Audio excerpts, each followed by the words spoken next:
তুমি যদি একটাবার জানতে চাইতে তোমাকে ছাড়া আমি কেমন আছি, তাহলে তুমি সবচাইতে বেশি ঘৃণা করতে নিজেকে।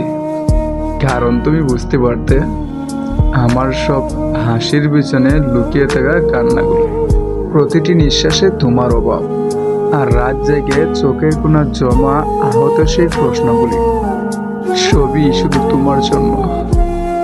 তুমি চলে যাওয়ার পর আমি প্রতিদিনই তোমার অপেক্ষা করি, হয়তো তুমি ফিরে আসবে বলে। অথচ তুমি জানোই না আমি সেই আগের মতো নেই, শুধু একটা খালি খোলস হয়ে গেছি, যার মধ্যে শুধু তোমার স্মৃতি আর একরাশ হতাশা। অবশেষে এটাই বলি, যেখানেই থাকো সুখে থাকো, ভালো থাকো।